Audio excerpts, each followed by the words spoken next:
didn't just escape from slavery. See, that's the thing about black folk. If we find something, we want to go bring all our friends. She found freedom. Wasn't enough for her to be free. Thank you. She first freed her family. And then she said, that's not enough either. Let me go down south and bring some more folks with me. Y'all know the story of Harriet. If you went with her and you decided you were going to go back, you got shot. Right. The bottom line. Because her understanding and perception of God-given freedom was such that once you had found it, you could never go back. Sojourner Truth, 6 feet tall, not super attractive, but God used her to begin a movement that we as women take advantage of today. We can vote.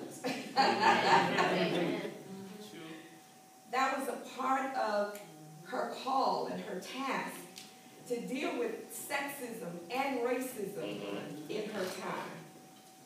Ida Wells, Mary Church Terrell, women who used their gifts to constantly keep before the world the atrocities that were happening in the South. They talked about the strange fruit on southern trees. Mary McLeod Bethune, educator, the only person in her family to receive an education. Right. And once she received it, that wasn't enough. She wanted to educate others. Right. Yes, she did. Anna J. Cooper, the second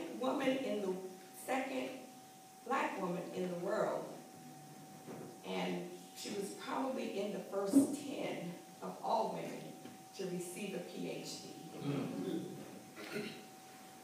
She received her PhD from the Sorbonne in Paris, and she was a consummate educator, always in trouble because she believed that the intellect of black folks was equal to and superior to that of any other race. Wow. That got her in big trouble.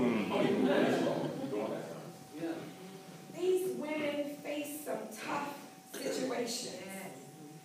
Rosa Parks sat down so we could stand up.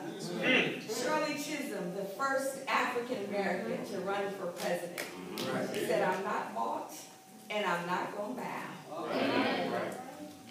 Barbara Jordan, the first African American female to serve as a chief justice in her state. These are strong women. I think of my mom. Right. And my aunts. Right. Who were women of faith and integrity, and women who loved women before it even occurred to me that women ought not to be loved. You don't know how we do with one another. Yes. These women taught me a thing or two about how we can support one another in times of struggle. That's right. And how we continue to lift one another up so that each succeeding generation does it better. But then I also think of my friends in the journey. Dr. Barbara Whipple is one. And there are others who have walked with me through some trying times, who have loved me in some difficult circumstances. And I recognize that strength for me would not be strength without them. My daughter, who is my best friend. Wow. And who has been there for me in many, many circumstances where nobody else could really be there.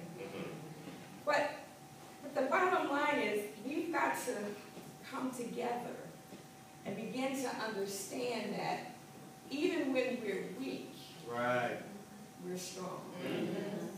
And that strength gets multiplied when we stand together. Right, that's right. Our ancestors faced some tough situations. They seemed like insurmountable situations. I say this all the time. If I had been a slave, they would have killed me like very quickly. But these women understood that God's grace was sufficient. Yeah. Amen. Right. You watch this story sometimes on TV and maybe think that slavery wasn't all that bad, but if a woman would kill her children rather than have them face life enslaved, that tells you how bad it is. Yes, Lord. Yeah.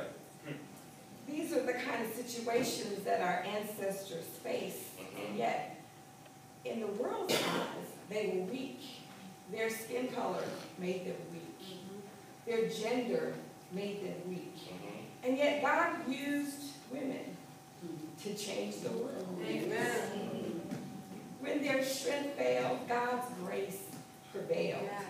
When they were ready to give up, God sent grace to motivate them to hold on and see what the end would be. And in spite of many difficulties, they didn't do like we do today. They didn't throw in the towel. They didn't check out. They kept their hands in God's hands and continued to walk by faith and not by sight.